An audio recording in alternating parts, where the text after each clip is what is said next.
All right, there we go. Welcome everybody. I'm just giving my trigger warning that we're going to go over some content today that's a little bit challenging, and invite you all to take the time and the space that you need in order to be well and to heal. Um, okay, so we let me go ahead and present this. We talked about some big stuff last week that had to do with our early experiences. Anyone here want to recap for us? What did we talk about last week? Do you remember? Seems like a lifetime away. I remember. So the Beyond 10 ACEs are the ones that are not like the normal ones we see that may show up in like different situations that people experience, different cultural groups, things of that nature. Mm-hmm. Um, Positive childhood experience are like the good things, the glows that you experience. And then the pairs are the ones that like go to work alongside each other, right? Yeah, pretty much. Great, thank you. Yeah, so we talked a lot about our early experiences last week. And we talk about experiences, we're talking about both the positive and negative things that happened to us as children and how that impacts how we show up, right? Um, Today we're also going to talk about the systems that we sit in that impact how we show up. Um, and of course, our earliest system, the most critical one that we're going to talk about a lot today is the family, right? But we also have these other systems that impact how we show up, your faith systems, your teams, your neighborhood, your community, your clubs, your activities. This is just some of the systems that impact how we show up. And I think what's most relevant for us here in this space is that school is one of your earliest systems, right? School is actually outside of your family, it's one of your first exposures to a system. And schools have the power to exacerbate or counteract the impact of challenging or beautiful family systems. So if you come from a really beautiful functioning home life and you come to a school that is really challenging, that can have a negative impact on you. If you come from a really challenging space at home and you come to a school where you are loved and valued and respected, that can have a really powerful impact on you, right? So we're going to talk about schools as a system today. And remember that schools can be the places where we first interact with positive childhood experiences, those PCEs, right? So we talk about schools can be a place where you have the ability to talk about feelings, you can participate in community traditions, you can feel supported by friends, you can have two non-parent adults that care about you, you have a feeling of belonging. I mean, a lot of these PCEs are possible in the school setting. And so this is really important that we remember that every single moment, even the smallest moment, is an opportunity to offer a healing opportunity for a kid. Um, and that this is like when you encounter a kid getting a drink at the water fountain and you say hello, all the way until like resolving a conflict. Every interaction that an adult has with a child in a school setting is an opportunity for healing, for repair, for connection. And I think we often forget this in schools, right? We forget that like we are actually part of their early ecosystem, their early systems, and our actions matter almost as much as their families, right? Um, so we're going to start actually by diving deeper into your own systems map. This is an activity that we do with teachers to talk about what are the people, experiences, and systems that have shaped you as an individual, that have gotten you where you are today. And I'm going to ask you to take a minute to jot it down. And so it'll look something like this, concentric circles, right? So something like this is mine, actually, my personal one, that like, who is in your immediate family, your immediate ecosystem? Who are those people? How has that impacted you? Who are the people in the circle beyond that? The folks who have had some kind of impact on your ecosystem, the system right beyond you. So that could be like extended relatives, it could be close family friends. Then we talk about the systems beyond that. So for me, I was a big soccer player growing up. That was a huge part of my ecosystem. Being on teams and being with other, strong and powerful women, I think was really important to me. These are my schools that I went to as a kid that had a huge, huge impact on how I saw myself, my world around me. My family was like passively religious. That was an interesting part of how I grew up. I always say that like Bay Area sports teams are like religion in my family. Go Niners. We've got a big weekend coming up. I don't know if y'all didn't notice, but that's a huge part of my family, my ecosystem, right? And then there are these things that happened in the way back history of my family. We're going to talk a little bit about intergenerational trauma today. I come from a Jewish family. The Holocaust shows up. This intergenerational anxiety shows up in my family. The pogroms, my family ran out of parts of Europe when they were being persecuted. That shows up in my family. So I'm going to ask you guys to actually take 5 minutes, and you can turn off cameras. I'll leave this up here as an example. I want you to draw your own family map, or sorry, no, your own systems map. Do a little bit of your own systems mapping. And then we're going to come back together, and I'll stop recording so you can share. But then we're also going to think about doing the same thing for a student, taking a student and trying to see how deep into their systems map can we go. And you don't have to name the student, but just for your own benefit. So does everybody understand what we're doing for the next few minutes? Yeah? Thumbs up, thumbs down, thumbs sideways. Okay, cool. All right. Go ahead and turn off cameras if you want. Take your time. You got 5 minutes. I'm going to stop sharing now. And yeah, see you in a couple minutes.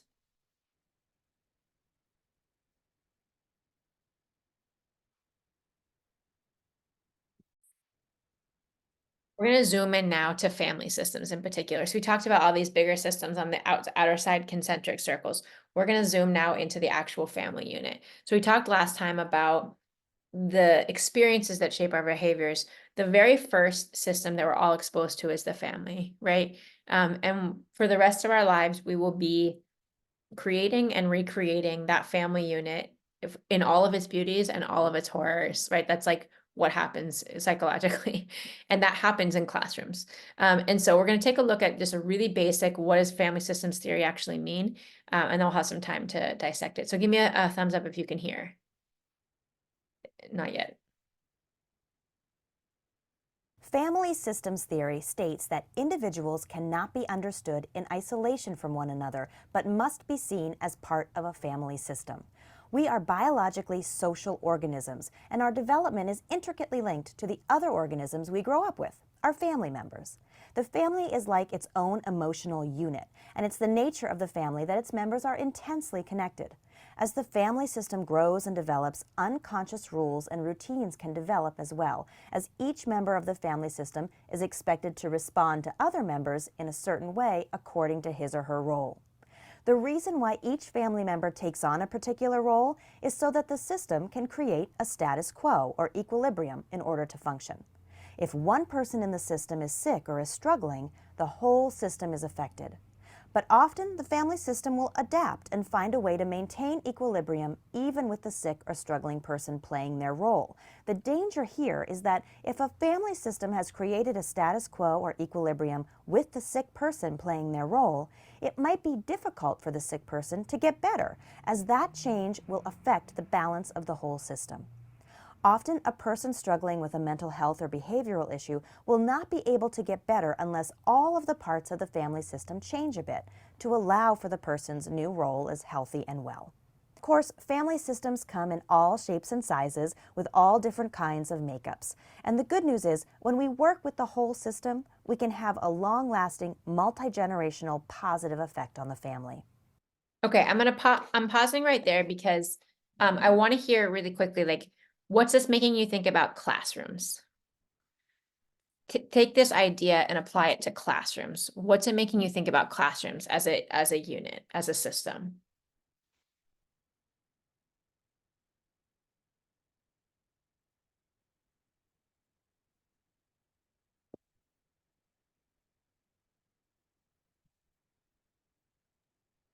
The only thing that comes to mind for me is like working together in small groups. Why, Stanaya? Um I think because when I don't know. Okay, all right. Um It's a good thought. Let's hang on to that. Maybe we might okay. come back to that idea. I'm gonna unmute myself.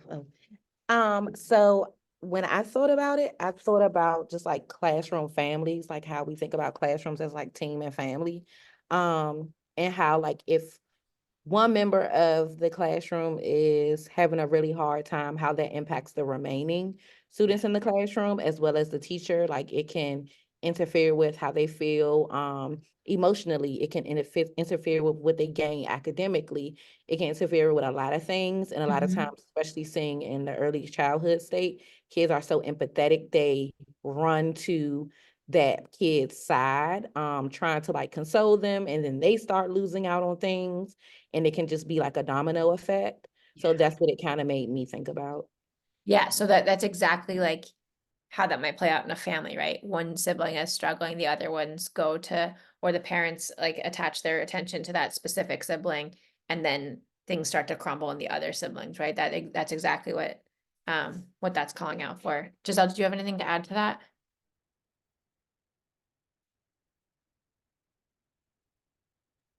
She said no. No, no, okay. We're trying to figure out the same, how to manipulate the sound so each of us could talk. Yeah, no, so I think the thing that really made me think about this video and made me want to share it is this idea that you cannot heal a child in isolation of their system, right? So a lot of times, for a lot of people who've had this experience, there's a child with a behavioral challenge, they get outsourced to the social worker or to someone to work on their behavioral IEP hours. And that person does great progress with them, says this kid's making a lot of gains. You put them right back into the classroom and we have the same problems because nothing changed in that system.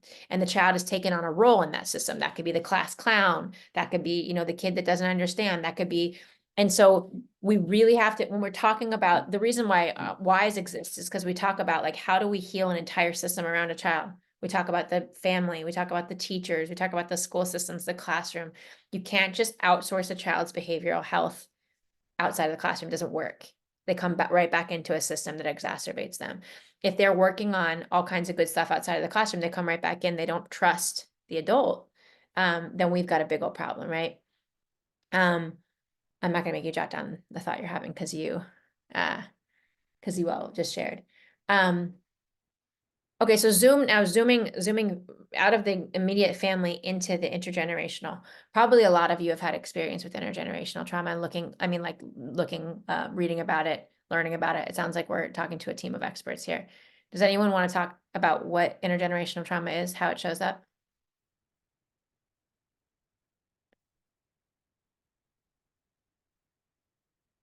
Anyone? I It's think okay if you it, I think it shows up in ways where your parents or your grandparents have experienced certain things they have not yet fully healed from, or that shape them, that they then kind of project those worries or concerns onto you, and don't. then it kind of manifests into your life, and it just keeps going on and on and on. Mm-hmm. So has anyone read this book, My Grandmother's Hands? I haven't,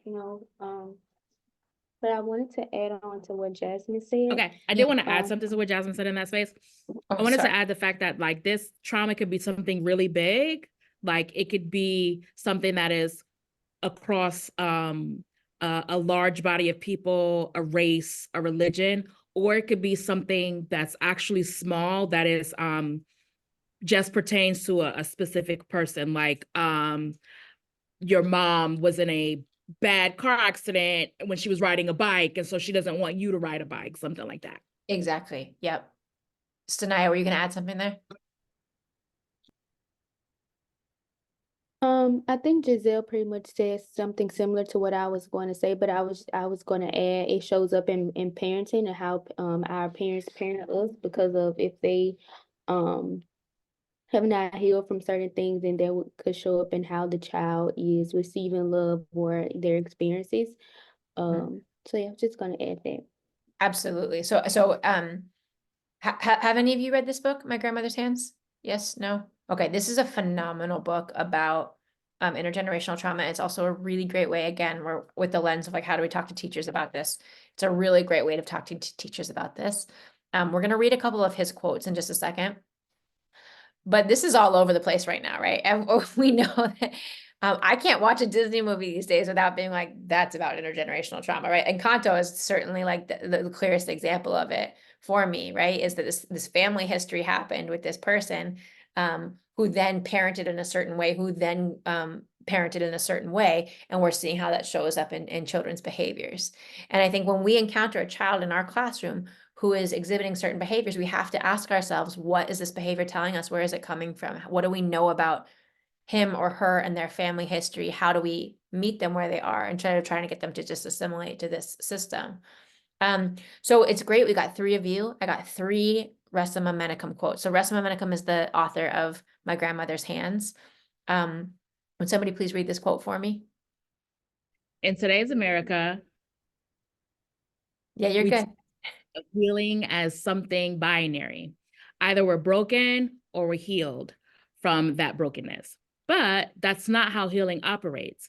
And it's almost never how human growth works. More often, healing and growing take place in a continuum with innumerable points between utter brokenness and total health. Thank you, Giselle. Stanaya, can you read this one? The answer to why so many of us have difficulties is because our ancestors spent centuries here under unrelentingly brutal conditions. Generation after generation, our bodies stored trauma and intense survival energy and passed these on to our children and grandchildren. Most of us also passed down resilience and love, of course, but as we saw with our grandmother, and as we see with so many other human beings, resilience and love aren't sufficient to completely heal all trauma. Often, at least, some of the trauma continues. Great. All right, Jasmine, can you take us home with this one? All of this suggests that one of the best things each of us can do, not only for ourselves, but also for our children and grandchildren, is to metabolize our pain and heal our trauma. When we heal and make room for growth in our nervous system, we have a better chance of spreading our emotional health to our descendants via healthy DNA expression. In contrast, when we don't address our trauma, we may pass it on to future generations, along with some of our fear, constriction, and dirty pain. What is this all making you guys think and feel? Anything new? Anything interesting?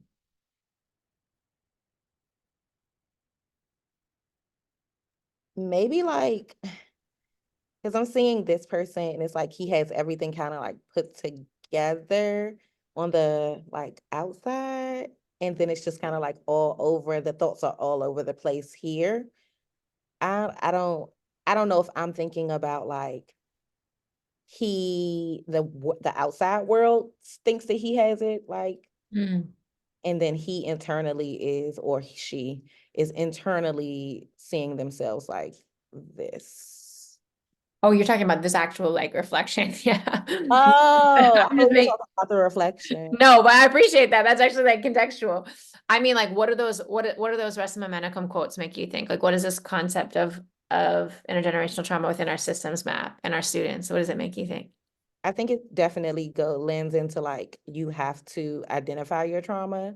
You have to then figure out ways to support healing or moving health, like in a healthy way through your trauma, because I think people want you to like forget, and that's not really real. It's not a thing. It's always going to be there with you, but how can you proactively and like in a healthy space manner move through and continue life without then projecting those instances or thoughts or ideas on other people, especially like if you're a parent and you're bringing up children, giving them kind of like a clean slate to the world without presenting those things.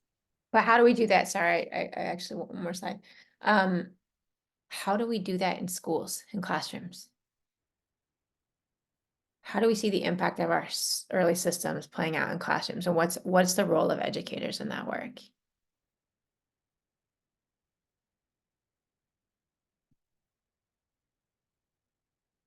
Giselle, we need you to unmute, or one of you to unmute.